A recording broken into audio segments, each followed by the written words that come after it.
What's the big idea?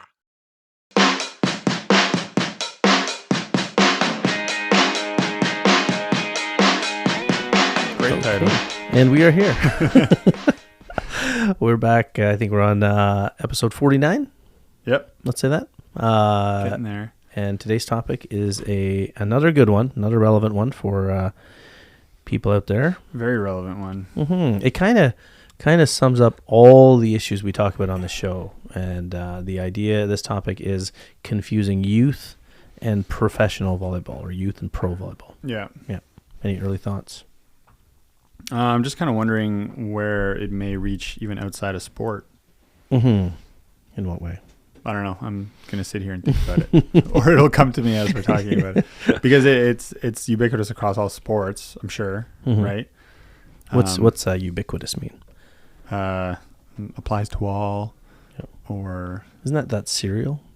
Observed, One of those Bisquics. Observed across all? What? Yeah. Cereal? Bisquick. Have you ever heard of Bisquicks or Bisquick?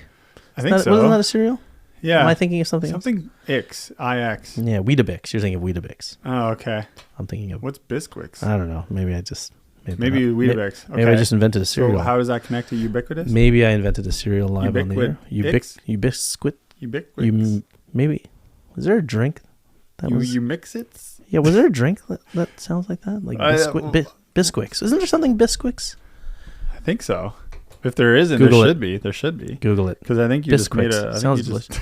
I just invented a food live on the air. Sorry, Bisquicks? Bisquicks. I think it might even be like a QWIX or something, you know what I mean?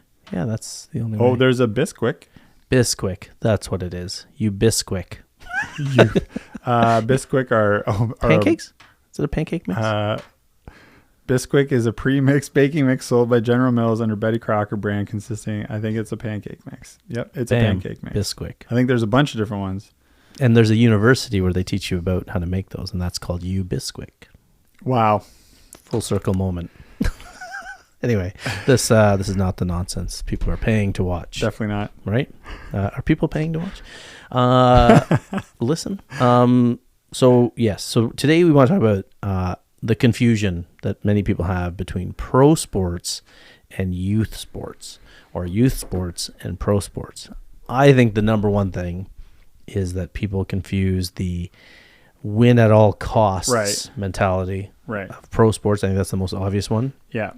Versus the development, love of the game, character building, fun that people should have in youth sports. And so many people love to criticize people who have that view, when if you look at who holds that view of youth sports, that is for development and fun, they often are the most elite players and coaches who believe that that's the point of it too. If you ask any high-level player, any high-level coach at that top levels, they will all have the same view about what should be happening at youth sports, but none of those people, nobody listens to them. Yeah. Only the people who never reach the pinnacle of the sport are the ones who are pushing the hardest for it to be like pro sports, which gets us into all sorts of interesting psychological things about, who's done it, who hasn't done it, who's trying to pretend that they've done it, or pretend that these kids are their opportunity, And that theory, although I would say it's not a theory, explains the current state. Mm-hmm. This explains why the discussions we have that we've been talking about, why we're getting, some amazing feedback from people saying like, thank you for just talking about this stuff. It's obviously it's not fixing the issue, but at least it's a way to vent, I guess. Yeah. Commiserate. Yeah. I like how you sighed, right? It's heavy. It's a burden. It's a burden on Zuby's mind. It's exhausting, but I get through. Yeah. No, it's interesting because we often talk about this. Like, are we, people send us long messages of support and they send us short messages of hate, but mostly we get a lot of long messages on social media or posts about us, which we're very grateful for, by the way, and shares. Like people, like, I like the fact that people are sharing. I hope people are sharing it with other volleyball parents and players out there, because it's nice to know, like, my wife said to me today that she wishes she had this show when we started, like, so if there's something like this existed when we started our club journey, because she, despite me sort of saying these things all along, she, it's nice to know you're not alone and that you're not the crazy one that's thinking, is this bizarre? And like, because even the people, like, I think everybody in club world, a lot of parents, a lot of players, they just know, and coaches, they know something's off when in this world of weird, toxic, cutthroat, benching. Yeah. And they hide behind, well, this isn't, this is competitive sports. This isn't, this isn't everybody gets a trophy. That's not what we're talking about. We're not talking about giving everybody a trophy. We're talking about, teaching kids to love a sport, teaching kids the things that sport, the peripheral things that seem like they're on the periphery, but really they are the central things that youth sports are about, right? Working to a goal together, working with people you don't like sometimes, accomplishing tasks, struggle through difficult times, dedication. Those are the things that we're supposed to teach kids in sports, not, I'm going to get this medal and you're not going to play because you're not good enough. Yeah. That's crap.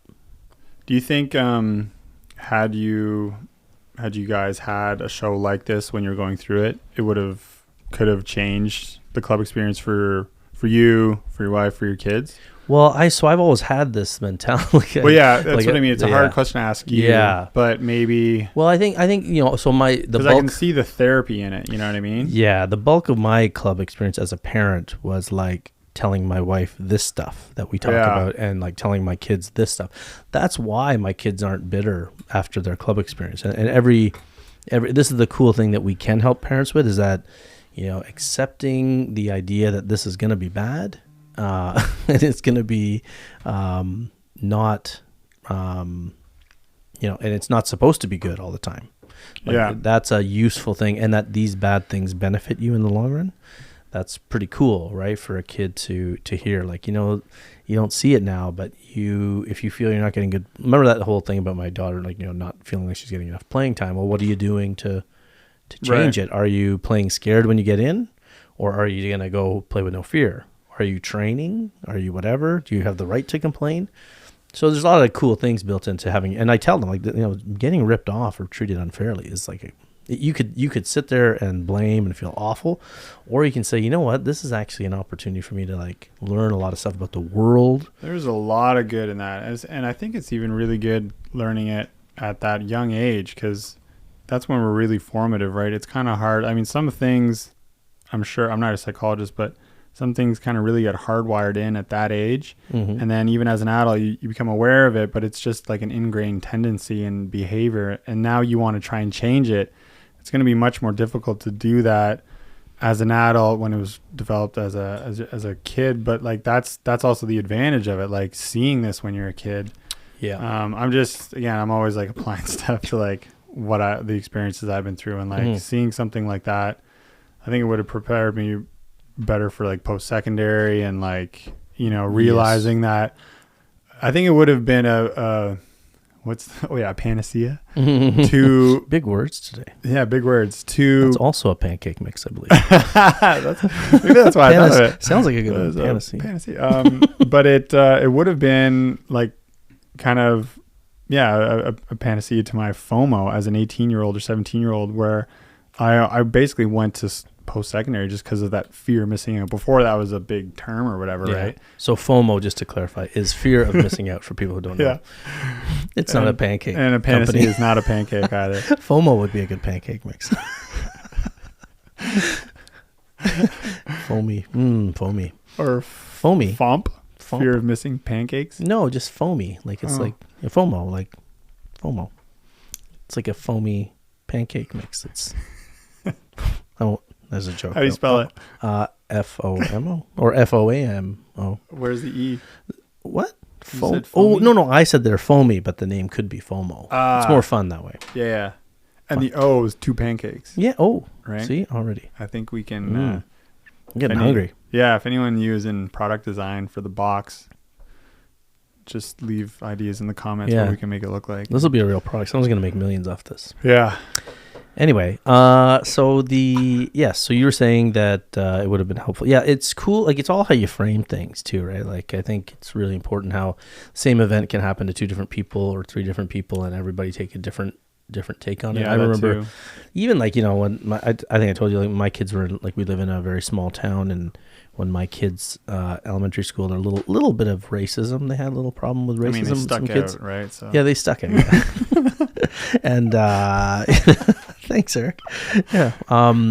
So there was a little bit of racism, and I remember saying to my wife, like, do you want them to go through this nice and early, or do you want them to go through this like later in life, so it like totally shocks them and blows them away? yeah, It's nicer to go through bad stuff earlier. And sports are good. There's another, little wrapping up of youth versus pro sports. There is some benefit to having the jerk coach or the jerk, teammate or something like that.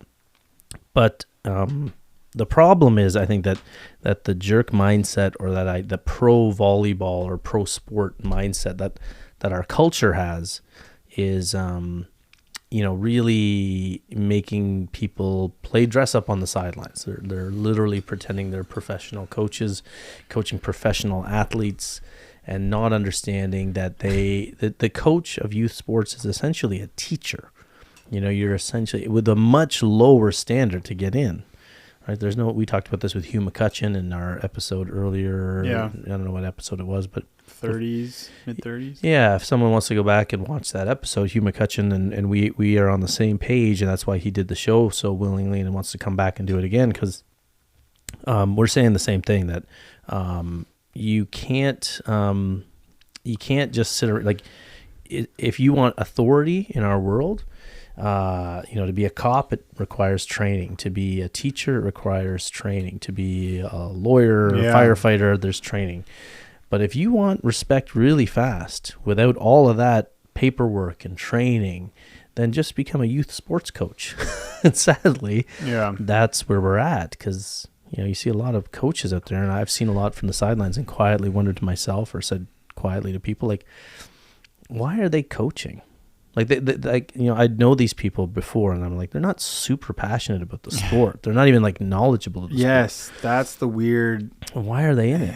Like, other than power, authority, and some of the creepy stuff that we see. And then if you never have to want to worry about the question why, you just assume that you're a figure that's going after this ultimate goal that you see in the pros, like winning is everything, and then you don't have to answer any of the questions why, because it's like, well, because that's what it takes to win. Yep. Right? Because then it's, yeah, and usually those coaches are the ones that if you ask questions, they punish you with physical stuff. Yeah. Right? Like, well, we're going to run, because that's how they get shut authority. that down quick. Yeah. I remember my kids were playing youth soccer, and like, again, I played a lot of soccer growing up, but whatever, grateful to have whoever coaching. And usually we had a lot of good coaches. We had some coaches who would look stuff up, look up drills, and they admitted they weren't super knowledgeable about soccer, but they had fun. The kids had fun, whatever. And then a couple of years we had a coach who, like, when you say look up, how did they do that back then? Oh, this is my kids, not me. Oh, yeah, my kids. Yeah, pay attention. Yeah, sorry. Okay, internet, right. In my day, coaches would use the Encyclopedia Britannica. Like, they actually looked up. To the lords, yes. To the gods. Yes. The constellations. Before it got dark, because there was no electricity. It was terrifying. No, but we would. They would look things up in the Encyclopedia Britannica. Yes. But my children's coaches had the internet, so they would look up soccer drills, basic things for kids. It made sense, right? But then we had some coaches that were like no knowledge of soccer, and their whole like go-to was like run. Oh, man. So nobody would have any, like, come game time, they might last all game running, but they had no skill, no basic things. And that coach, that's where I sort of realized that, coaches who do that, they hide their lack of knowledge through physical punishment or physical fitness, and that's their authority. Right? Like, that's a great, easy way to intimidate a kid into thinking that you have power over them, even when you have no skill or knowledge. Because most good coaches are like just impressing players with their knowledge of things that work, right? There's a lot of coaches that'll tell you things that don't work, and then they punish you when you don't do them, even though they don't work. And then there's like coaches who like just like ignore all of that and are just, I'm a hard ass because I'm going to treat you guys like pro players. Yeah. And they have no knowledge of what that means. No drink break, stuff like that. Yeah. Right? Yeah. Yeah, it's funny how I forget what we were talking about, but the whole idea, I think it came up with Hugh, was, the idea of physical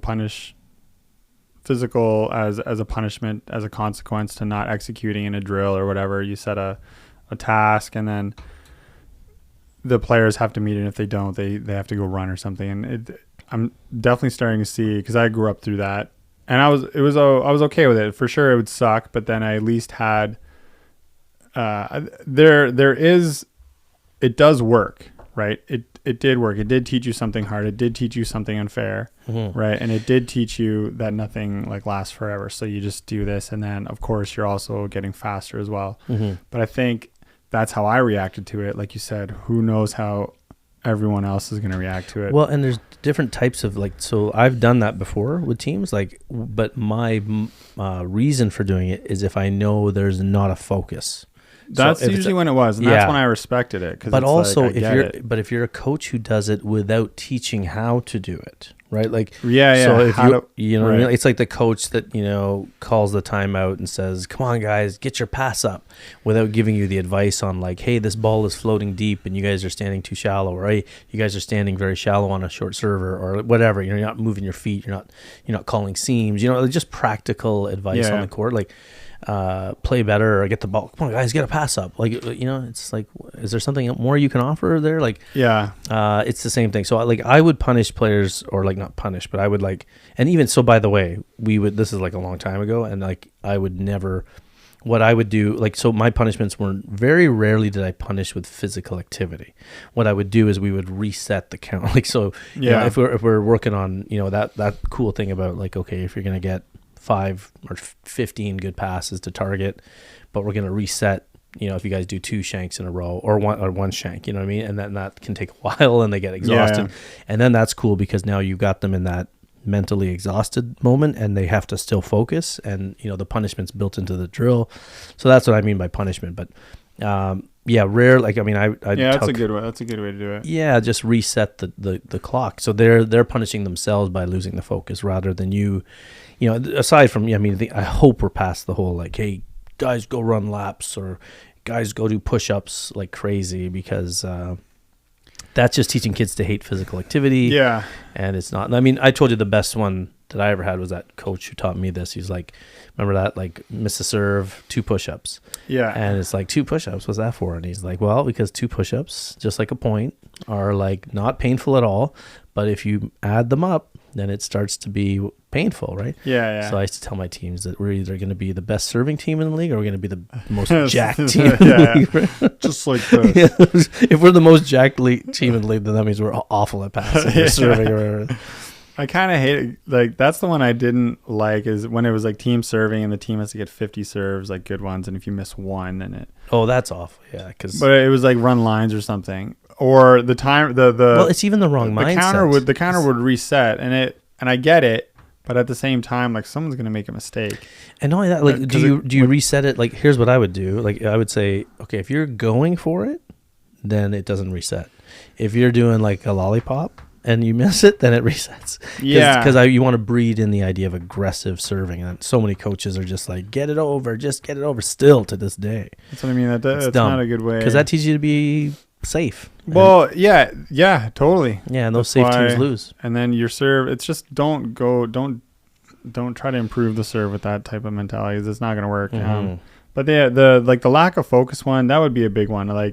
Reset and do a set of lines or something, or 2 sets of lines. And the lines after all those years doing it probably made my conditioning pretty good. Yeah. And especially the quick lateral movements. So whatever, that's fine. Especially the lack of focus thing that I get. But you can have, but why not have a physical training part of your practice? Sorry, and this is where it's not linked to punishment, because then you're teaching kids and adults even to hate physical activity, right? But I think we're making a mistake here, because we're actually confusing it ourselves, right? There's a difference between high level varsity and pro and youth sports, right? So that's what we want to articulate. So there are players that should be, you could argue at the highest levels, There's going to be consequences for messing up. There are players who are going to be benched. But those players are already there, right? Pro players are already there. They're getting paid to do it, and they are grown adults. Well, they have criterion to meet. Like they will literally have, you need to be this weight. If you're great or whatever, that's fine. But if you're going to go get recruited to play in the NBA or something, and you're coming from the junior league, whatever that is for the NBA, the coach will be like, yeah, you have this talent, but this is the physical specs we need you to be at. You need to be this fast, you need to be this weight, blah, blah, and either you make it and then you're on the team, or you don't make it and you don't get your contract. So that's not punishment, that's just criterion. And there's a difference between putting those criteria on kids and adults, and we have coaches that will treat a kid the same way they would treat a fully developed adult male or female player, and that's not what we can do. And this is a problem we talked about with Hugh, but this pro sports culture we have that reveres the NFL, NBA, NHL, whatever, NASCAR, golf. The idea that we should teach and coach little kids the same way that we teach, or that you see adults being coached on TV, is not even close to the right thing. Because one, the goals of youth sports are nowhere near the same the goals of adult sports. There's no money. And it's just about teaching life skills right now. And the greatness, it's funny because I really think that we're losing a lot of great athletes who quit sports, get out of sports, because they're faced with the coach that's watching, professional athletes and treating 12-year-olds like this. And you could argue, if the kid quits because of that, then they don't have it anyway. But I don't think so. I think that there's pro athletes in the world today that are, sensitive athletes who have, don't like. We're seeing it across all sports where coaches are getting fired. Old school mentality coaches are losing jobs more than ever because their athletes are like, hey, you're kind of like, prehistoric, or you're like out of date. You're obsolete now. So how many of those kids are we losing in youth sports because some coach is just killing them or benching them or whatever? Because like volleyball, especially in particular, really late developing sport. So like if they're quitting before they're 25, who knows? What are you doing? I remember I had a big jump like when I was 22. Like I had a big jump in my play at 22, and I remember when I was done school, I was like at my best as a player. And beating, like we'd go play university kids and destroy them. Because we're just stronger, bigger, faster. And if we kept playing, right? So how many kids are we losing?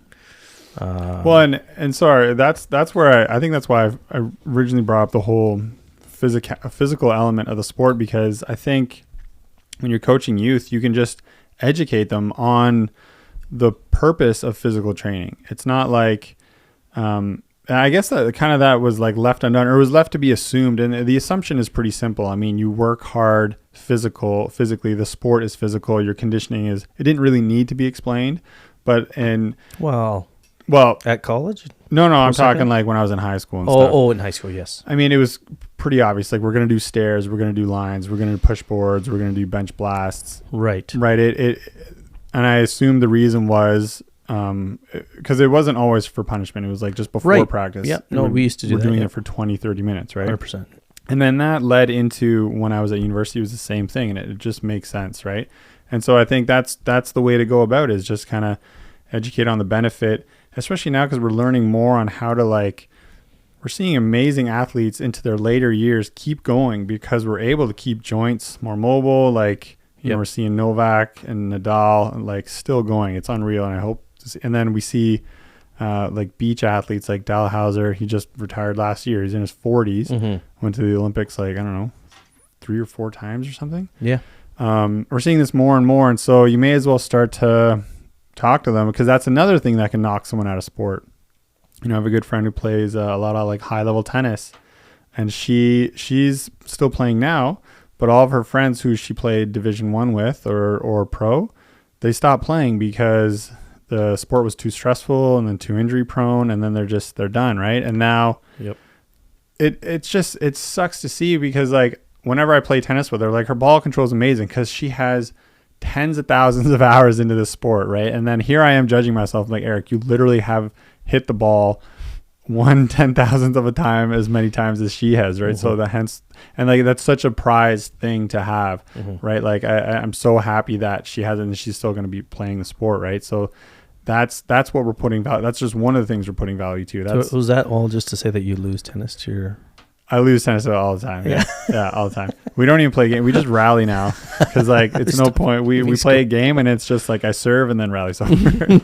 Or no, yeah, pretty much. But so yeah, educating on like the physical training because then you explain like, hey, like we're gonna use like physical whatever when there's a lack of focus, and then it's you apply it in the way I like that with the arms or something, or I still like lines or like board pushes or But why do you think it's not emphasized? I mean, I think the reason why coaches don't explain it very well is because the same thing, they don't explain the technique very well. Yeah, they're not schooled in it. I was gonna say trained in it, right? So they just I like the line that Hugh says too, because it's very similar to parenting, right? Like we parent the way we were parented, and we coach the way we were coached. Right. So we have this thing in our head of like, oh, this is what coaches do. We get it from the coaches we had. And if we didn't play sports, then we're getting it from the coaches we watch on TV. The best coaches, the ones who are fiery, the ones who throw chairs, the ones who are the big name coaches on TV, coaching adults. And we bring that crap to youth sports. And we forget, no, wait a minute. These are children with all of their other things in life. They're not people who have dedicated their lives to the sport. They're not people who, have like that's their singular focus. They're not paying their bills through volleyball. Yeah. Right. They're not buying their groceries through volleyball. They are there for something else. And so coaches need to ask themselves, what am I here for? Am I here to make myself feel like a champion on TV? Or am I here to actually help kids be better people and maybe love the sport How and is have this some not fun? more obvious? Well, is this supposed to be a time of respite for a kid? Like, is this hour and a half or 2 hour practice that's supposed to be the best part of this kid's day? Yeah. Or the worst part of this kid's day because I need them to perform on the weekend? Yeah. I don't know. Yeah. Call me crazy, but I think that's a little messed up. Right? The perspective is gone. And the further we go into the sports culture vibe, this pro sports culture that we're in, and the bigger the money, right? Like the bigger the money gets in pro sports, the more people want to be that and act like that. They watch it more. Right. It's pursuit of that dream of getting to that. Yeah. Yeah. It's just not good. What do you think about when an athlete, like sometimes they're only allowed in indoor to only like forearm pass up until a certain age. And then once at a certain past that, then they're allowed to get into face passing. What do you think about the idea of once they pass that age point, coaches forcing hand passing on all float serves? What do I think about that? Yeah. Well, I think the problem is that it shouldn't. I think that I don't know why youth sports limit face passing is the problem. Like the coach is fighting an uphill battle because now they have a generation of kids who don't learn to face pass till they're 15 or 16. Yeah. And because my question is like for the people who worry about kids face passing, like for organizations that ban face passing at young ages, how hard are the serves, first of all? Right. Because if their fingers are weak, then the server's weaker. Well, what is the reason for it? Because of their weak fingers. That's the reason? They think they're going to get injured. Yeah. It's a liability thing, and they think they're going to get injured. Or they're scared. They're scared. Holy moly, so they try to protect them. And some people don't know what we're talking about because they're listening in some other part of the world. But yeah, there are parts of the world that try to protect kids from injury, so they ban face passing at a young age. And then the coaches in later ages are just pulling their hair out because these 10-foot in the air bumps are coming over, then our 15-foot bumps, free balls are coming over, and they're still forearm passing it. Yeah. And I get it. I think it's crazy. Get rid of let a kid, teach a kid early how to. By the way, the reason why they're protecting kids from face passing a serve or a free ball is because they're not teaching the difference between a face pass and a volley. Yeah. That's why I remember when we coach it the first thing I tell people is that a face pass is not a volley. Mm-hmm. It's a dirty hand contact allowed on first contact, and it should be hard, aggressive push of the ball to 2.5. It's not a volley. I mean, your wrists really aren't in a compromised position. Like They shouldn't be unless you're teaching it wrong. Yeah, you can like maybe hurt a finger, but like that's just bad. Yeah. You're doing it wrong. But if you're playing against other 14-year-old kids, it might not be that bad. Yeah. Anyway. But all the more, like I think early exposure, like we talked about, right? Early exposure is better than late. Like we talked about with bad things. Because that leads into defense as well. You can still dig a ball that way, and you have to dig a ball that way. But I even have an issue with forcing hand passing on every float serve because you obviously serves are going to be different. Yeah. I mean, was that a varsity coach of yours? No, it was a club coach. I heard say this. Oh, in your time?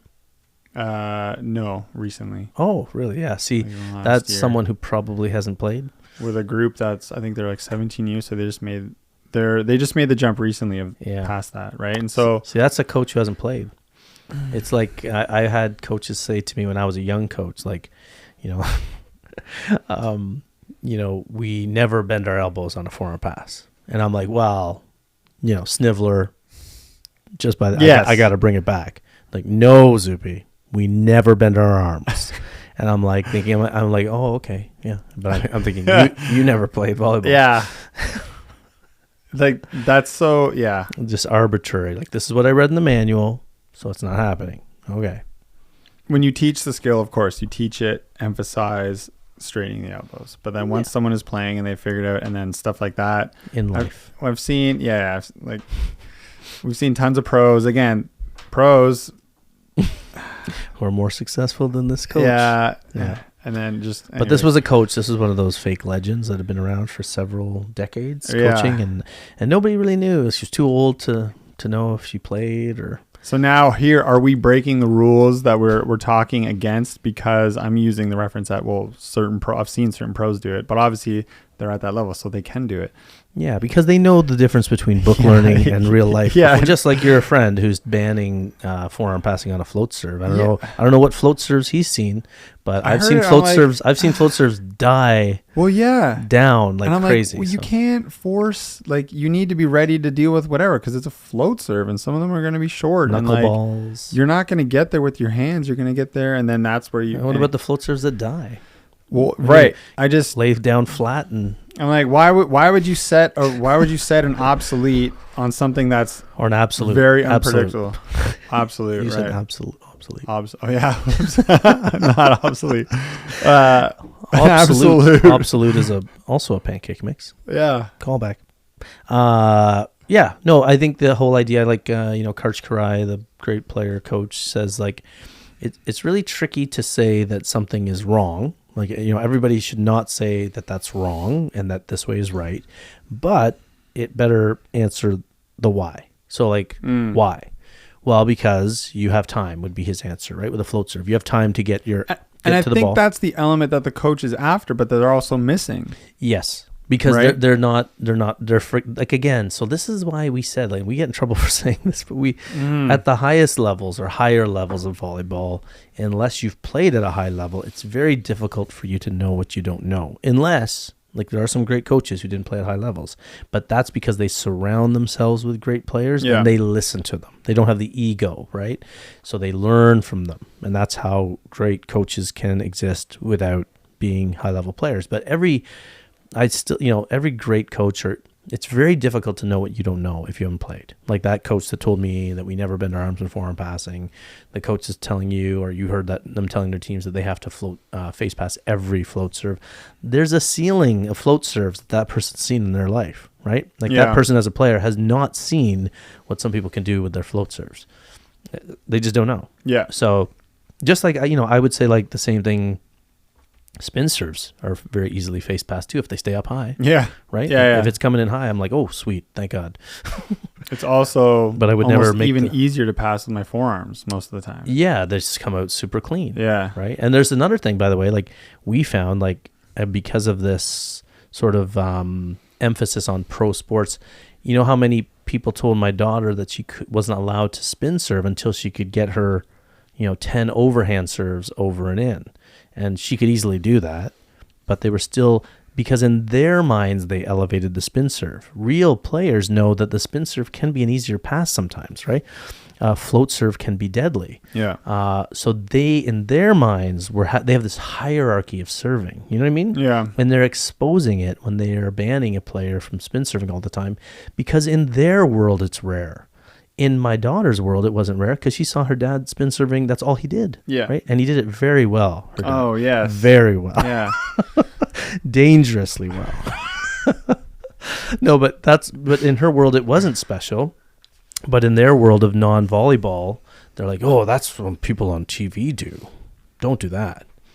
She was hitting it too. That was a weird thing. Like she wasn't missing it very It's often. almost like the amazing float serve actually may even take a longer to master than a more competitive spin serve at whatever age bracket. You know what I mean? I agree. And especially like it's so weird to, sorry, I cut you off, but yeah, go ahead. Well, and then finally, like at the highest level, I think the really nasty spin serve might be the one that's a little more difficult to master than the float serve. You know what I mean? Which Yes. is why not every, I think maybe 50% of teams. What do you think? What do you mean, on the men's or women's side? Well, men's side. Men's side, it's like Women's pretty side is much probably 90% spin serve on the men's side, and then even with that new ball, right? Mm-hmm. And then women's is like 60-40 float to spin. Yeah, I think so. Yeah. And then on the beach side, it's like half. It's like 50-50. Yeah, the beach Depends on the team. Yeah, there's very few women on in the pro beach circuit that spin serve aggressively on a regular basis. Yeah. We're seeing more, but for a while April Ross was the one who was doing it. Right. She was the best server on the beach. Well, and then when you have the wind, because maybe Wind in your face then is you what go you for it. want. Yeah, we go back to our beach episode if you want to know when to spin serve on the Yes. beach and when not to. Good side. You should get some shirts. Good side. Bad Good side. side. Oh, that'd be good. Ooh. On the front it says good side, on the back or whatever, Foam whatever you think looks better on you. You could find that. Yeah, You yeah. could wear it. It'd have the same neckline. So you can we're coming up with so many good ideas today. This is like, we should sell the show. Yeah. I'm writing them down right here, so don't Good worry. side, bad side, reversible tee. Oh. Yeah. Or like depending on where the Reversible wind is. No. Yeah. Sorry. So the answer, if you're Or you just can have one of those things, you face this way and it says good, and then you face this way, it says bad. oh right. Remember those cards, or what were those things that you used to? Right, holograms. Yeah. Or something. I used to have things like that. Hologram? Yeah. Hologram? I don't know. Oh, a hologram is like a projection. Yes. So So- holographic. I think they used to call them holographs. Huh. Holograph. Sure. Yes. I'm not going to Google. Instagram. So if you're doing so the idea is that well, on the beach we should clarify good side, bad side. Wind in the face is what you want on the beach. That's where you want to spin serve hard into the wind. The ball not at drops your back. like crazy. Yeah, and not at your back, not when the wind is at your back, because it'll fly out. Yeah. More likely to fly out. Same with hitting. You want to be careful swinging with the wind at your back versus wind in your face. Huge advantage. Mm-hmm. People don't know. It's crazy. You always pick the good side, kids. Before serve, before receive, pick the side with the wind in your face, and watch. You'll get a good bunch of points, and you'll probably win the match if you're decent. Even bad teams get more points on the. They can win the good side, bad side thing. Yeah. But anyway, so getting back to the topic. Yeah, so I think that the emphasis on pro sports is the same thing that tells. It's weird, because the same coaches that build up or elevate and want to be like the pro coaches are the same ones to tell kids to play safer. Don't go for it. They actually get terrified Right. when kids start getting a pro mentality. Like they're like, oh, I'm just going to go for this today. And they're like, no, because they don't believe it really, right? Because they're not living it in their own life. Right. They want to they want to act like the coach, but they don't like to see the kids play free and loose and aggressively. It's interesting. Yeah. That what you're scares saying. them because they just want to pretend they're pro coaches. They don't want the kids to develop pro mentalities. Because they're just thinking of... Well, they can't control pro mentality in a player. It's scary, right? Pro mentality as a player needs to be kiboshed. Right. Because it challenges their authority. And they want that kid to just do what they think will help when they're on the court to help them win that game or win that season, right? It's Right. like, I don't care about your development. I know you can do this. Like, I know your jump float's kind of sketchy, so I think your standing float is a little more consistent, so just float. just Right. standing float. Yes. And then that is short-term thinking. I can apply that to my team strategy, and then we're more likely to win or whatever. Yeah, win right So, now. Yeah. win right now. Yeah, there's that. And then I think also too, like I said, there is the insecure, because I've seen like good players doing more effective things that are rooted in like aggressive, more the, go-getter mentality, and the coaches instantly, Right. no matter who it is, they try to pull that back because it's now outside of their realm of what they can coach. Right. So I want you to tip more. What? Yeah. I want you to tip more. What? I'm leading the team in kills? Yeah, I just want you to tip more. Okay. Yeah. Because people might respect you more than they respect me. Yeah. And I need to show you Yeah. that I have something to teach you. So Yeah. you will see, and I've seen this throughout my life where, sometimes coaches can go one of two ways. They can be chummy with the best player, or they can target the best player. Yeah. And they, because the best player is a threat to their authority on the team. They see them as a rival, not as as an asset. Yeah. Interesting. And of course, it's the coach that wants to be something he or she isn't. They want to be the fake pro coach because that's the insecure person, right? That coach is the insecure person, so that's why they're threatened by these things, and they limit these things. Whereas This should be a psychology show. We should Pretty much charge. is. Yeah. What they should, well, this is what I'm starting to think of now. If I was in that situation, I would just start in even if I can't teach them more of that. Like if I'm thinking of a 17U boy that's just like starting to really get into a awesome offensive groove or something. Mm-hmm. Mind you, I think I would still have stuff to tell them, but I would then want to get focused on how can I get them into that state more and more often when it's intense. How can I get them to tap into that in a game? Mm-hmm. Like, because that would be for sure in practice, that's where you're first going to see it, but then like a game is totally different, right? Yeah. So sometimes you won't see it in practice, by the way. 'Cause sometimes you won't. there's those players that are like in practice and then you put them in a game. That's the other thing that a lot of these coaches miss. They bench that player because they don't see it in practice, and they don't know that there's a huge difference between performance. Some True. players step up in games Yeah. that you would never expect step up, and then there are players who shy away, who are great. We talked about warm-up hitters versus game hitters, and there's players who step up, and you're judging them based on something else. So that's another reason why you got to give them an opportunity. Because if you're sitting there acting like you're coaching a pro team where every point needs to be protected, then you're never going to get that chance to see what that kid can do when you they're can't playing. protect every point, man. Like you're playing 2 out of 3. Like you got wiggle room here. It's funny how the game of volleyball is really, it's almost like the last 10 points anyways. Yeah. In a way. I remember my brother, he used to tell me all the time, he's like, why do you watch so much NBA basketball? And I'm like, because it's awesome. He goes, well, all you need to watch the last minute. And I was like, oh yeah, it's like 98, 99. Yeah. And you're like, oh yeah, what a nice one. Oh, but he obviously didn't appreciate the journey, that guy. Yeah. It's funny how like tennis isn't like that, eh? Like watching tennis highlights doesn't work. Such a story in tennis. Yeah, it's A match can change. I mean, that's like in volleyball as well. I can't I don't know. reduce- Tennis is very interesting though. I think tennis It has is. like, because it can change like so fast. Yeah. Like in one key moment, and the player. and you have to follow through all the way to the end. You can lose it. You can't like build a win up in volleyball and just rely on your side out. Yes. Right. And momentum. In tennis, and you got to be on it the whole time. It's momentum crazy. change. I think a lot of people don't believe in momentum changes, but if you don't, tennis is one where like you can watch something change in a heartbeat. Yeah. And a player's mentality. It's also an individual sport too. So there's like that whole like oh crap, I missed an easy shot at a critical time, and then you get. And then you get broken. It's like really fast. Your opponent can figure you out. Yeah. And then you've got nowhere to run. Yeah. That'd be terrifying. Like in volleyball, like you kind of get a feel for the match and things can change a little slower, I think. You know what I mean? Like there's something building, a big block, a big kill. And there's always some part of my game I can rely on. Mm-hmm. Like, you know what I mean? Like, because it's that side out nature. Yeah. But tennis, the other player can do things to you a little more easily.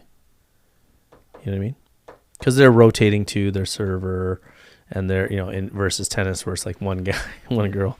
Yeah. And they can start to say like, I'm gonna start kick serving this person for a little bit, or that's how Federer, like if anybody's, we talk about a lot of sports, but Federer against Nadal, like Nadal's a lefty and Federer struggled against Nadal for a long time, and then there's this little blip near the end of Federer's career where he started beating Nadal consistently, and it's because he started getting the ball up higher on Nadal. Like, so his coach said elevate the ball, so like the ball coming across the net with much more arc and bounce, and it was throwing Nadal off the higher bounce. And that was a simple thing because Nadal, Federer was so used to smashing his forehand and backhand Nadal really hard. loves that because he wants to crank it back at you. Exactly. Yeah. So by increasing this, softening the lob on the, or increasing the lob on the returns and on the balls and rallies, Nadal started struggling with it.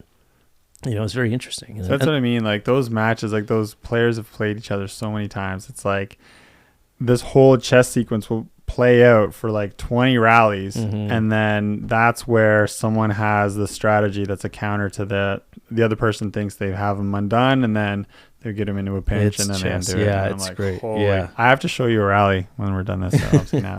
And it looks like that. It looks like the one guy gets played into a trap. Yeah. But then he just waited for that 20th rally Yeah. to actually counter someone. It was really cool. Yeah. Was it the Alcaraz? It was Sinner Alcaraz in the French Open, yeah, or in the no. Wimbledon. It wasn't Wimbledon. Oh, no, no? they're not Okay. all dressed in white. So, The correct answer would have been they're not on grass, right. Well, it's also dressed in white. but grass is Wimbledon. Well, so is dressed in white. So, But they can dress. multiple. A lot correct? of tennis players wear white. It's kind of like No, but like everyone has to be full white. you have to be, but you could wear white elsewhere. Right. But if They were both clearly not wearing white. oh, gotcha. Which is also a see what correction. I see what you're saying. Yeah. But anyway, before we go too far down the tennis path, Yeah. so People are like, shut up. I think that coaches need to start seeing themselves as, like Hugh says to Hugh McCutcheon, as teachers. And now it's impossible to fix this, like we always talk about, because like the people going into the sport are going into it for the wrong reasons. So we're hoping that maybe there are some young coaches there who actually love the game and are doing it maybe for the right reasons, and that they will start to understand that in youth sports, the idea is to make kids learn values, right? Youth sports exist to learn values. Not pro sports. Pro sports are not there to teach the participants values. Yeah. Pro sports are there to make money, and if it's not a financial, there's a lot of pro volleyball leagues that don't make any money, but it's still, the idea there is to win at all costs. Okay, even if you're breaking a player's will. In adult sports, that's how it works, right? Like, I don't care, Scottie Pippen, Michael Jordan's retired, you're not taking the game-winning shot. We don't care if that hurts your feelings. Yeah. That's what we're doing. In youth sports, it's nice to let a kid feel like they can take the winning shot or they can do this serve, because you don't know where they're going. They're still developing. Their brains are still developing. Their bodies are still developing. So don't kibosh that or derail that. And I'm not saying to be, cushy with everybody. I'm saying like, the higher up you go, the more, I think, not ruthless you can get, but the more competitive you can get. You do but all the way through club volleyball. I think it starts in post-secondary, where you can start this mentality if you're a coach. But even there, you're still dealing with players who are developing. Yeah. Like if a player stops playing the sport after they leave your college or university, that's pretty sad too. Right. We still want them to understand sacrifices can be made to be competitive. So like we're trying to play our players as fairly as possible, as you should. Like not even if you're losing and like certain players haven't had play time, they should probably go in. And then, but of course, like there's no reason why you can't, in those competitive moments when you're going for a bronze or a gold or something, then you can make a little bit of adjustments, and certain players may see more court than other players, because there's also, by showing them that, you can then, it's like, well, why am I not playing as much? And this is what age, sorry? Like even at like age 16 or something. Yeah. Right. You're starting to get competitive here.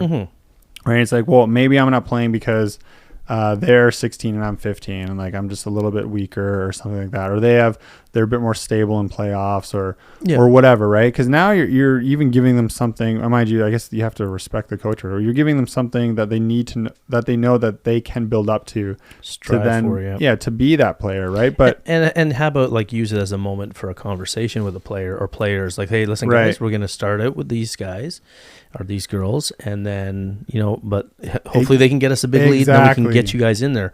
But how many coaches will? The problem with what happens with your scenario is that they get up big time or they go down big time, and the coach doesn't put in the younger or less and they experienced never have players. that conversation Yes. to start with. Yep. Because I'm sure if you have that conversation, like you've been at a tournament all day long and now you're going into a finals, and then you just have a talk, like a team meeting, like, hey, this is so awesome, we're here, I'm so stoked, and like we're gonna do this way, and then if it comes down to it, like we're probably just gonna go with our starters or whoever's really on. You know what I mean? Well, I mean, so Not even again, starters. so I'm just going to caution this because, again, a gold medal at 16, 17, I still think is not very, like, it's still to me rec volleyball. Like, it's very good volleyball, don't get me wrong. Like, Yeah. the players are great at young ages.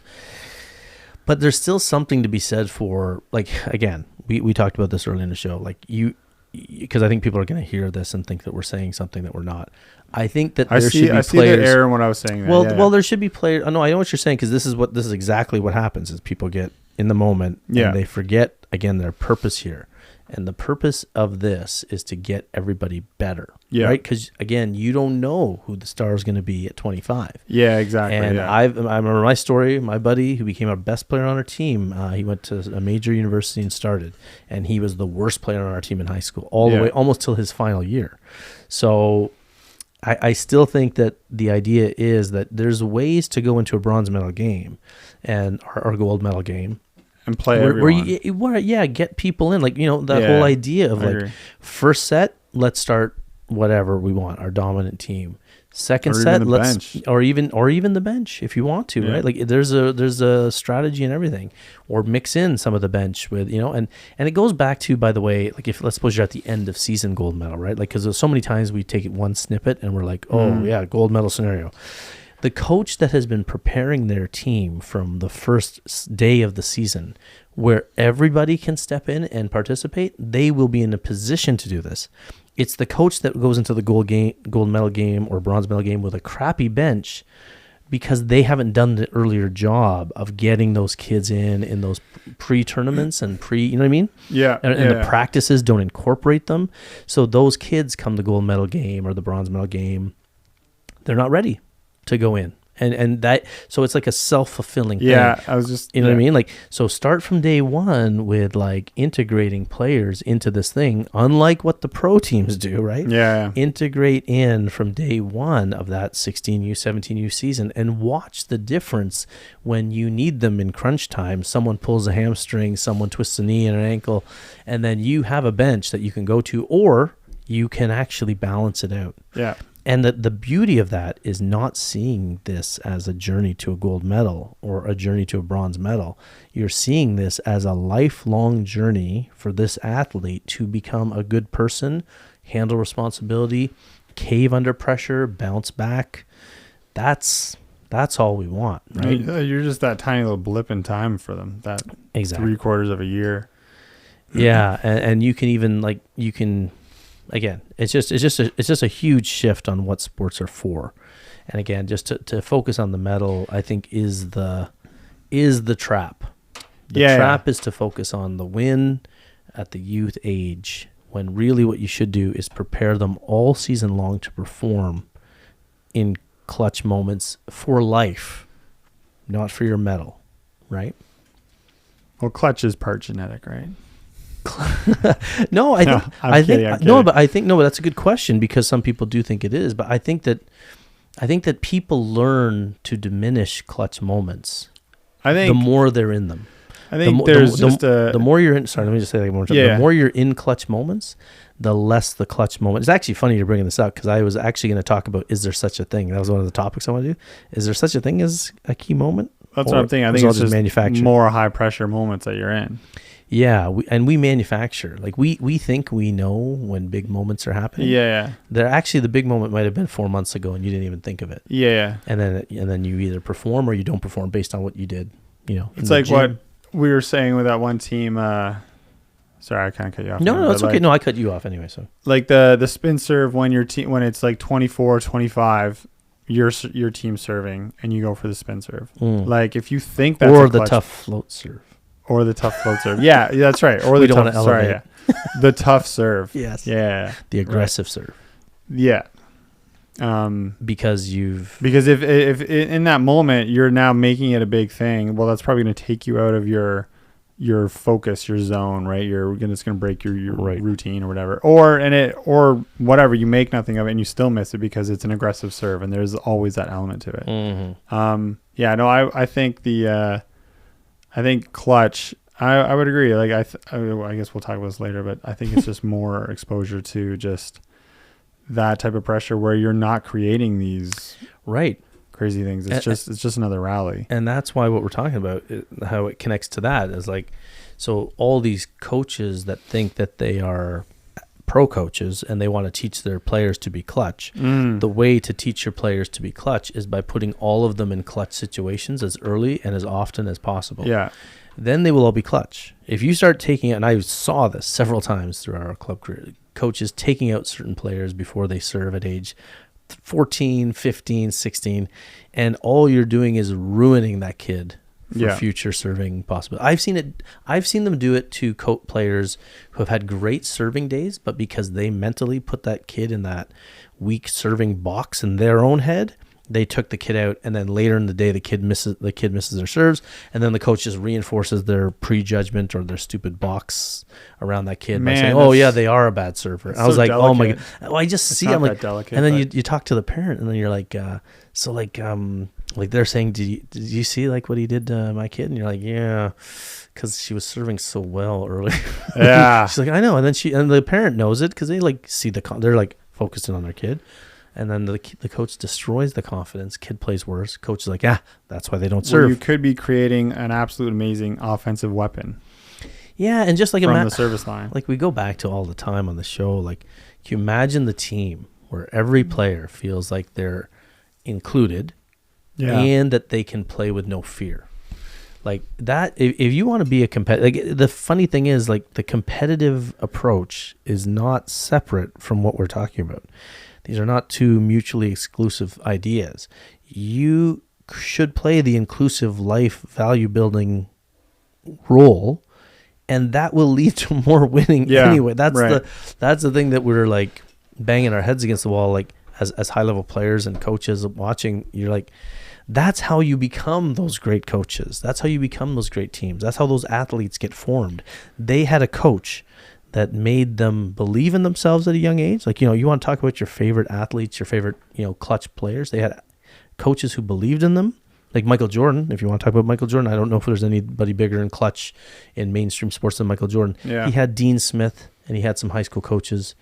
Dean Smith in North Carolina believed in him, gave him the ball, was encouraging. Dean Smith was not this guy who threw chairs, right? Yeah. And that's what gave him the clutch performance.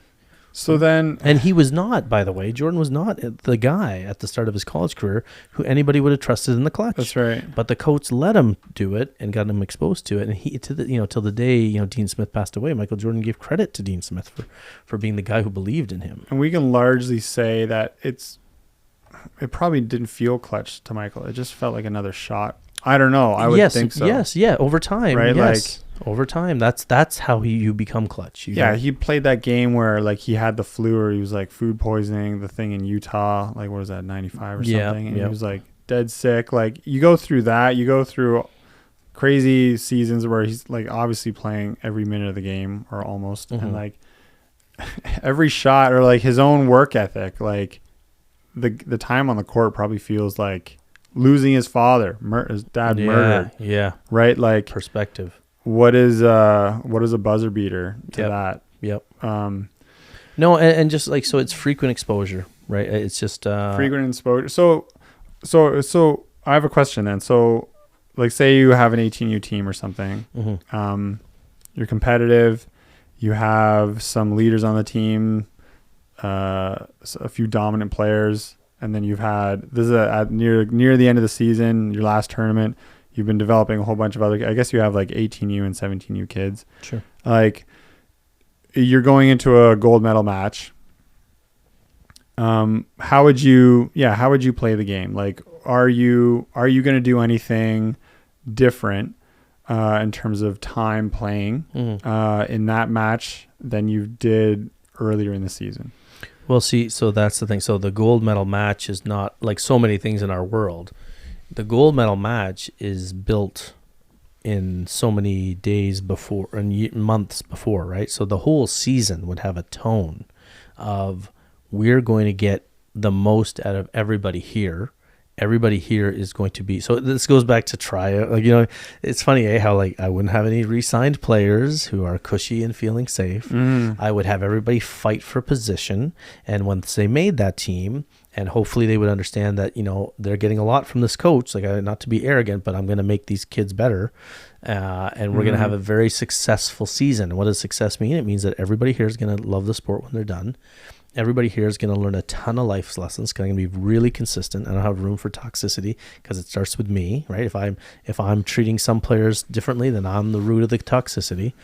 And then we're going to have this whole mentality of like, we're all here as a group and we are going to accomplish as a group. And if there's a player at the end of the bench who isn't playing all day, then I want you to come to me and say, hey, you're being a crappy coach right now. You're being a crappy person right now. So I'm going to have them feel like that. Like, we're in this together. We're doing a lot of things together. I would make sure my practices were like incorporating different players, no cliques on the team. And if anybody's acting cliquey, they're off the team. So there's just this whole culture we'll all run through a brick wall for each other. And then, so as we approach the season, every tournament, every game, I'm going to be telling them, listen, we worry about the big prize. The big prize is your life, not the stupid tournament at the end of the season. And so when they have a coach who cares about them like that, and it cares about their self-esteem, cares about their teammate, then they start caring about their teammate, right? It trickles down from the coach, right? The coaches who favor people or idiots have an idiotic team, right? So then there's this whole... The coach who favors people has an idiotic team or is an idiot on the team? Well, the coach who favors players has an idiotic team because they set the model. So if you are buddy-buddy or chummy-chummy with your favorites, then you're allowing them to do the same. You're creating this atmosphere of exclusion, and you're actually like I played on teams like this. Because these are kids; they're formative. You lead the way, and you lead the way, and even adults. By the way, like adults, like there's tons of experiments. Business, there's tons of experiments where like you give someone permission to discriminate, they will. I mean, hey, we saw this.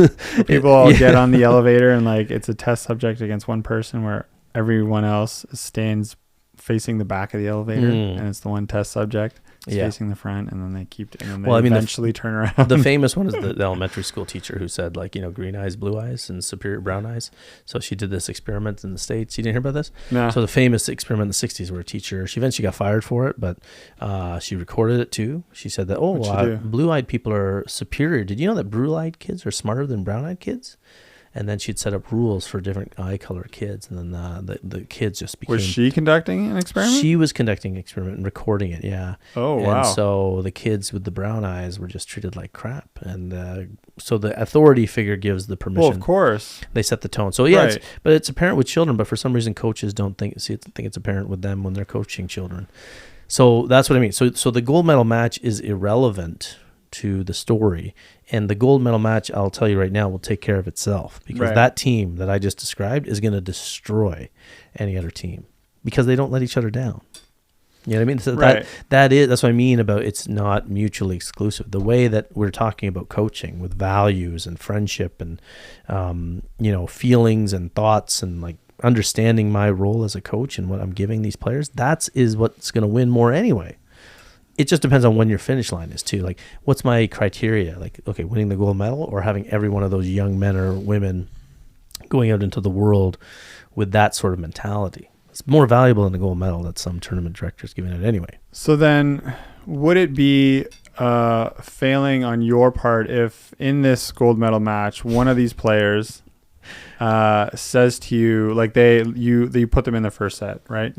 Or no, sorry, they're not one of the starters, but I think even starters at this point is out the window because you just want everyone to play, right? So they're used by this point they're all ready to play. Exactly. They're already used to what's going on. They're all fired up to play every game.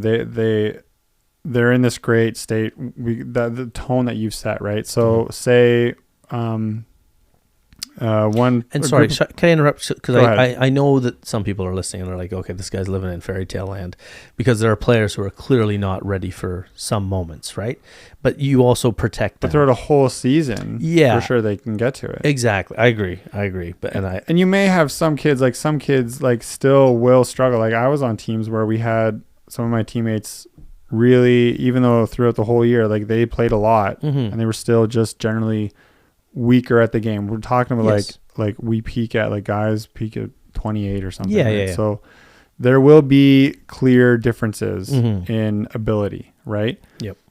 So you have whatever, you play one group of kids the first set, and then you go to play another group of kids in the second set. And then one of the players, he sees he's on the lineup before they go and get on the court, and he says, you know, I really want you to play so-and-so. I want us to win. Like, so is that a failing on your part as a coach? Yes. Or is this kid seeing something, or is he just trying to be caring about the win? Or I don't know, right? No, So, that's a great question. Like, so when a kid comes, then I think I failed as a coach, because if you think about the scenario I was talking about where, well, exactly. the belief in self goes up. Like, see, one thing that coaches don't understand is that they make players play worse and they make players play better. Like, you know, so how you treat a player in drills and in practice is huge, right? So every coach listening right now, if you're like, okay, guys, let's get 6 over there. No, not you. You know, and for sure. You know, that, and then sure. being on the other side of the net, you know, like, though I remember seeing kids on the other side of the net in our practice, and I'm just like, that kid, like, knows they're never gonna play, right? So how you handle so that kid that comes to you and says that they're not confident, they don't think they believe in themselves, then I was absolutely a failure on my part, because I've created that, I've fostered it in them, and I've manifested it, by the way. Like, I've made it happen. Like, that's what coaches don't understand, is that, you know, again, this goes back to our point about playing. If you played a lot of volleyball, you know how mental of a game it is. Like, I mean, that ball coming into you as a passer, you can either think, I can't wait to pass the next serve, or like, please don't serve it to me. Or you can be like going back to serve thinking, I can't wait to crank this. Or you're going to think, please don't miss. Right? And you as a coach have so much impact on what your players are thinking about themselves. Yeah. So if a player comes to me and says, I don't think you should play me, then that means that the season up to that point I haven't done a good job of making that player believe that they deserve a shot, or they deserve to play with that player, or if they say, what if they say, I want you to play so-and-so? That's basically the same thing, right? Yeah, same thing. I would be like, I mean, I'd ask why. I mean, if they're injured or whatever, but if it's a lack of belief, then I would be like, you know. Or is it also a sign of belief in their teammate? You know what I mean? And then caring, because like, I think there is some value in still, you know, going for that gold medal at the end of a season. You know, like, I understand, like, I want everyone to play and stuff, and like it is hard to imagine this, because like you're talking about a season that's very difficult for everyone to imagine. I think if I'm having a tough time, because it's so foreign for most parents and kids. Because I agree, I do think that team come that final match will blow out the other team, right? So in that regard, winning really shouldn't matter. Well, sorry, it shouldn't be a factor, because the team is just going to be so much more prepared. But if this kid is thinking like, well, so again, let's go back to, like, I think the difference is there's short-term thinking and there's long-term thinking.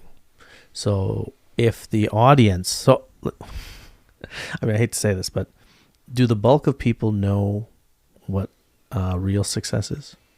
Or are the bulk of people focused on short term? So you're gonna face a lot of friction. So as an intelligent person moving through the world, you should anticipate that most people won't understand what you're doing, right? And in fact, if most people agree with and understand what you're doing, right, then you're probably an idiot. Sorry, I'm sorry to say that, but so. I mean, especially in the way the world is right now. Well, the way the world is going right now, like, you know, popular opinion is not usually what you want to be on. Yeah. You know, so the right choice. Except with, I'm trying to think of something. I can't think. Well, there are some, yeah. Murder, right? Unprovoked murder. But So what I'm saying is that, again, what is the goal of youth sports? When does youth and adult begin? When does development stop? I still submit to you that changing things at the last minute, if we're talking about a full season that has been, like, then you're, what the hell are you doing? You're not gonna let's show what Eric's doing here. Eric is stretched. Forgot. My god. Oh, this is not. Oh my goodness. No. I'm getting all of this. If people are watching this on YouTube, the reason why I stopped talking is because Eric's obliterating our wall decorations because he forgot where he was. He thought he was in some lavish. Oh, okay, now it's all crooked. It's crooked. Oh. Oh wow, you had to put that. All right. Yeah, I'm showing you on camera adjusting. Eric's adjusting. Okay. This is what people want. This is authenticity. That's pretty good. It's pretty good. A little touch here. Okay, there we go. Yeah, it's not too bad. All right. We'll fix it later. Yeah. Anyway, so let me put it to you this way. So if I'm teaching the kids from day one about values and about, we're in this together, and then I all of a sudden start changing my demeanor at gold medal time, then I lose all credibility with them. For sure. I understand I understand the whole concept, and like I think that scenario wouldn't happen. That kid wouldn't come and say, because they're prepared, they've seen the whole season this way. But you mentioned about going for the medal and winning it at that. Again, coming from that player's perspective, whether they in their mind for some reason. But why would I let a 17-year-old boy dictate my adult perspective as a 48-year-old man who's lived and breathed so much longer, accomplished so much more? But again, but there is something there. So there is the reason. So then you say no. We're going to keep doing what we're doing. Well, the reason why I said accomplished so much more matters, right? So I've played. So you would just tell them no. You're going to play. Again, it probably wouldn't come up at that stage. But let's say in the early days, some parents, let's say, questioning me.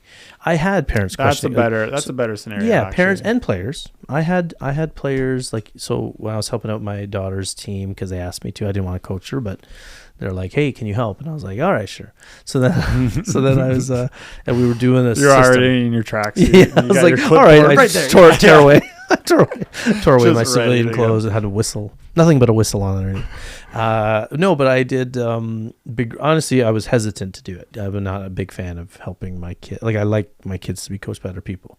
So, but it was like pretty bad. It was pretty desperate straits, and the coach was very open-minded. And he said, "No, please help," because I'm like, I'm like, okay. So, we were doing a system that required a lot of failure. And we were totally prepared to fail. And we were leaving huge gaps. We were playing 6-back, teed up. So, tips to the middle, kids not sure about reacting. But eventually, after like a couple matches, they were actually doing really well. A couple tournaments, they beat teams that they were losing to. So it was going really well. And I had some parents asking me about so how long do you stick with the system? And these were 13-year-old kids, okay? And I'm like, what do you mean? What do you mean? How long do we stick with the system? And I'm like, they're 13. They're learning. So there's going to be failure. Yeah. And we'll lose to teams that are doing the wrong things. Yeah. 100% we will. Like, we literally got eliminated that year by a team that would, like, I told you this, I think, pass to 3. Whoever was in 3 would set 6. 6 would roll the ball or tip the ball into the pot. And, I was telling players, hey, you're not glued there. Like, you're able to go pick this up, or you can read this play, get off the net. If you want to, we can call free ball. They knew all this stuff, but they were getting beat by this, right? Right. And I'm like, that's okay. I'll lose that team. Yeah. Because we'll see them next year and we'll destroy them.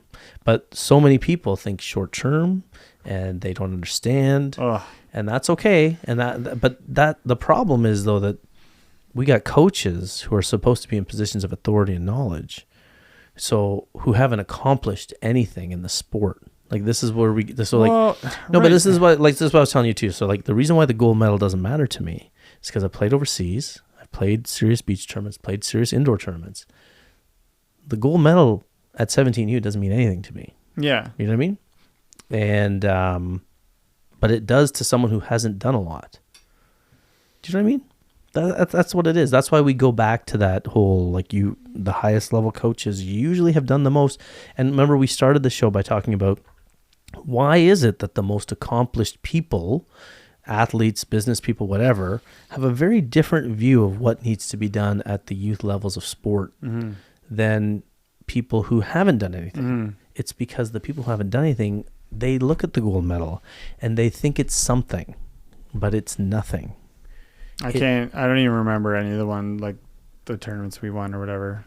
At that age. And I think too, like the more like, so you're still in your playing days too, right? And like, there's wisdom that comes with age and like seeing more stuff and accomplishing more things. And then when you accomplish things, it's just like we talked about frequent exposure. So frequent exposure to success leads you to think of other moments of success as less significant. Just like Jordan, right? The more clutch shots, the less he thinks of each clutch moment. The more success, the less you think of those success moments. You know what I mean? They're not make or break. That's what made the lesson in that. Yes, that's what made Jordan so great at clutch, is that they're not make or break. He didn't care. The idea is to care less about that moment right there. Yeah. You caring less about the gold medal actually leads to you being able to perform better in gold medal moments. Right. And by sticking to your team philosophy, that's really what you're leaving all of those kids with, that lesson. You're committed to it the whole season long, and they're going to carry that into their next season, where it's going to get all whacked up again because they have a different coach. Yes, exactly. And they're just going to, then, but at least they'll be on the smart side getting frustrated, right? Because you want to be on the smart side getting frustrated by stupid. Yeah. Like my kids, I'm happy to say, they are on the smart side, frustrated by stupid. Yeah. I think there's a lot of parents that are listening who understand what I'm talking about. Like, there's some joy. I mean, as much as it drives people crazy, there is some joy in being you should be happy that you're on the smart side being frustrated by stupid. Because stupid people will always frustrate smart people. Yeah. And it's just, do you want to be the one with the pitchfork or the one running from the pitchfork? Yes. Well, back to your racist days as growing up, right? Yeah, back to no, that was more of a Frankenstein monster reference than, angry pitchfork of the villagers who's like, get him. Anyway, on that note, I think if we were to sum up, I think the idea is that, youth sports they exist for a whole different reason than a lot of coaches think about, a lot of parents think about, a lot of athletes think about. And I think this isn't a theory. Like, just look at, like, if you're a parent listening to this, look at the sports seasons your kid has been through. Like, it's really, like, what do you think you're doing here? Do you think that win from 4 years ago or whatever, like, what about, I don't know. It's so funny because, like, looking back on my own, like, life, or it really like doesn't matter that much. And, like, if anything, I'm thankful that I'm still here to be playing it. So, and if I had kids, I don't think I would, having all this, so many years of just playing so much, like, I wouldn't care about that. Every serve, every ace. Yeah. Man, it's crazy because that's the one thing that you're, like, in this perspective that you're missing, is the view now as the player who's done a lot, looking back at your childhood. like, imagine your kid's 12. Like, imagine you had a kid one day and they're 12 and the coach is screaming at the kids when they make mistakes.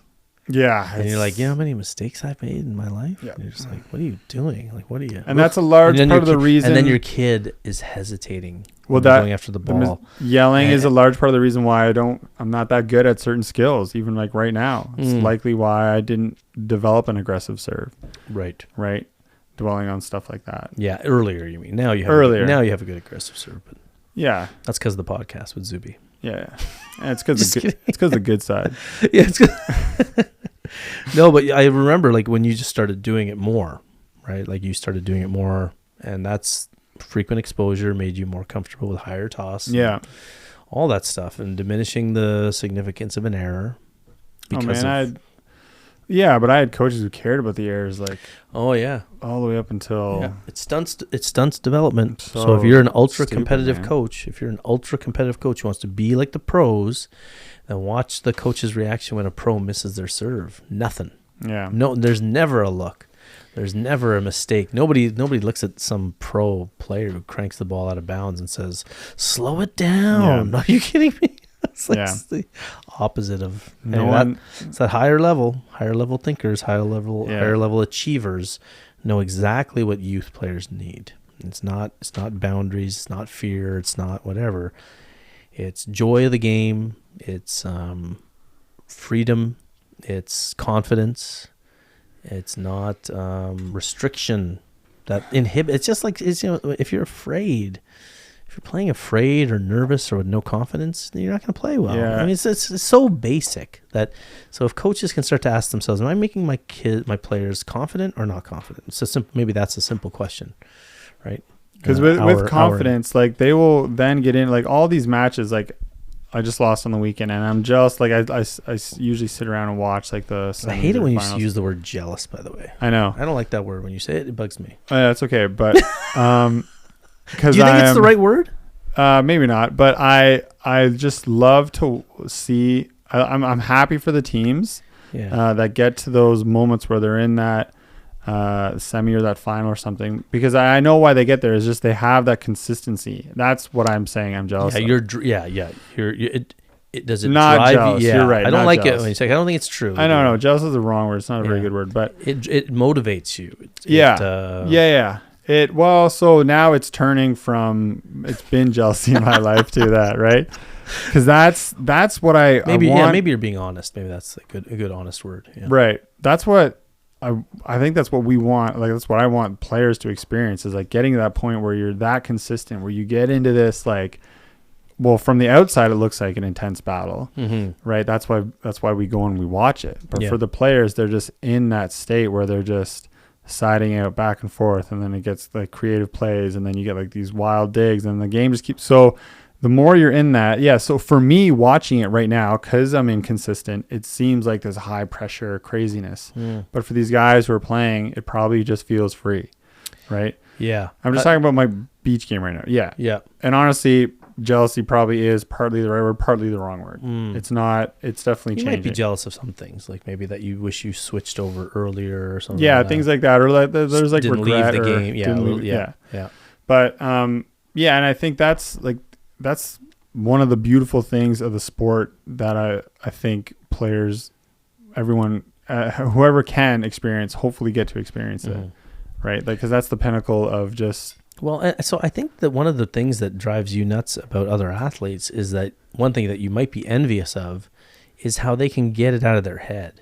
They can Right. like they can do clutch things, and whereas I think we could use you as a good example because you said you had coaches that yelled at you and punished you, and so some of it could be genetic, that you're just an overthinker in clutch moments, but some of it could be the coaches that maybe put things in your head over the years, where now when clutch moments are coming up, you might revert to that young player who instead of getting driven in the key moment, you might get overwhelmed by the key moment. And I know lots of players like that. And I know lots of players who are the other way too, who are like, no, I'm going to, it's like, you know what it is? It's almost like extreme belief in the self. Yeah, right? But I don't even agree with the word clutch in volleyball. I think clutch applies in the buzzer beaters in basketball, but in volleyball, I don't think that's a thing. I think it's just well, every serve in volleyball to me is clutch. Like if you're sitting there thinking, I don't think of it as clutch. It's just serve. Yeah. Right. Well, I mean, so there is clutch. Like there is like there are like moments where like you have to side out. The big thing is just consistency. You don't, yeah, consistency, of course, but there is, so there is like that moment where like, okay, if we lose this point before this side change, or then this is critical. Like, you know what I mean? Like there are moments, of course. But like, would you be thinking that? You wouldn't even be thinking that. Depends. Sometimes it fires me up to think like that. Sometimes, sometimes I love that. Like sometimes I'll look at, if it's 2020 or...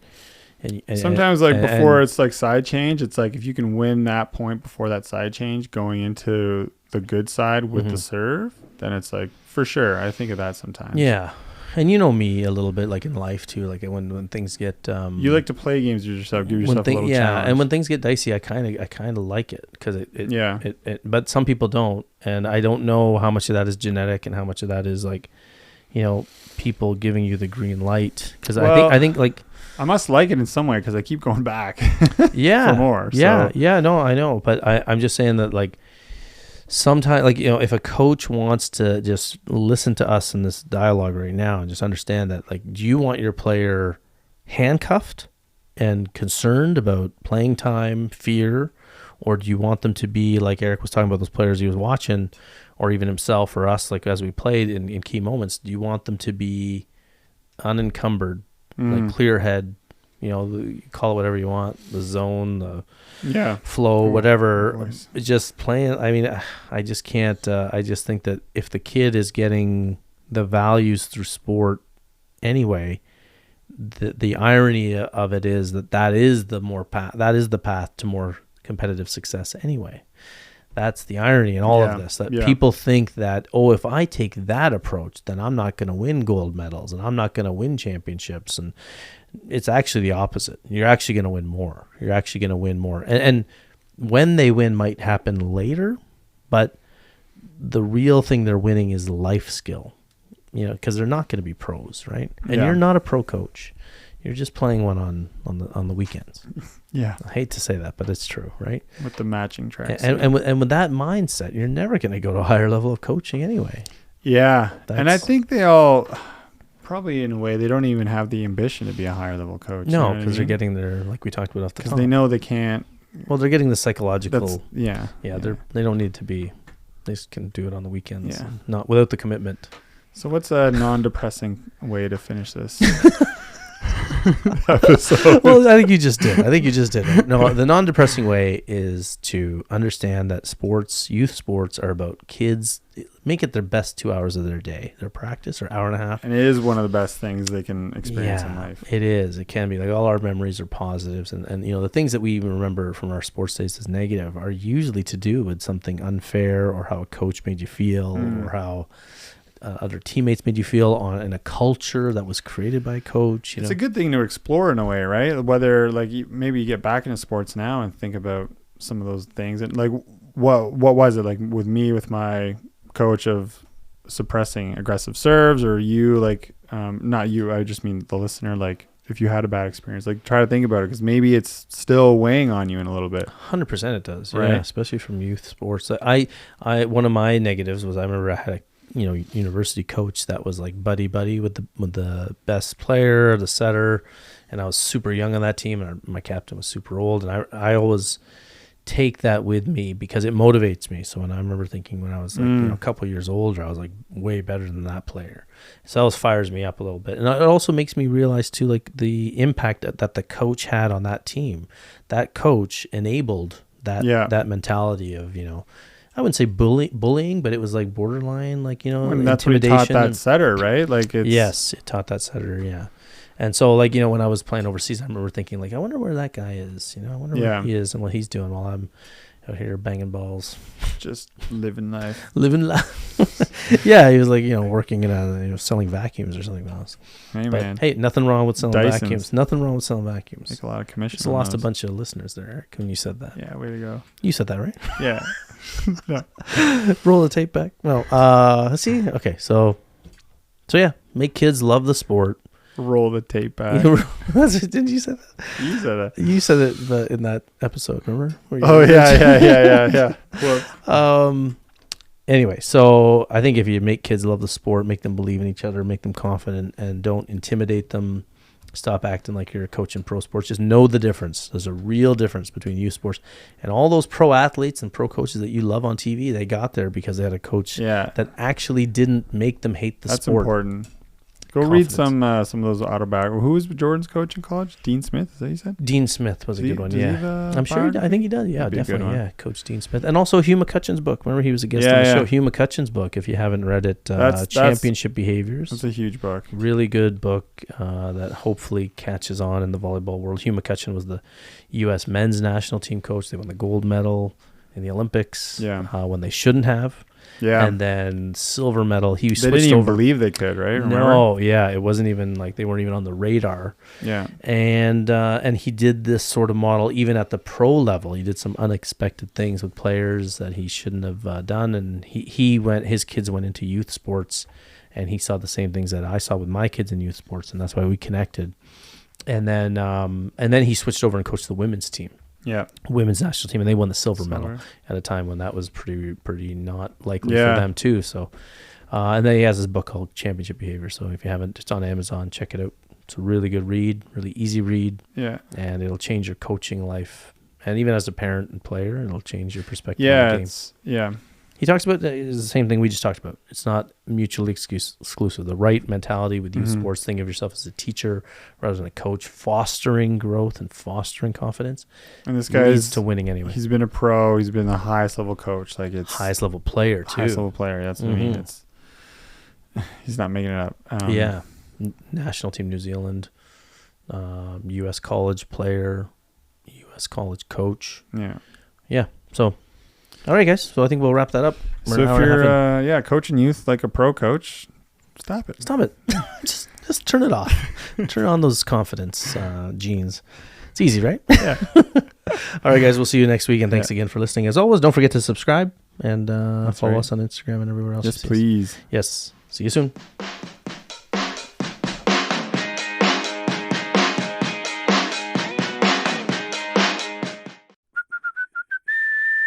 What's the big idea?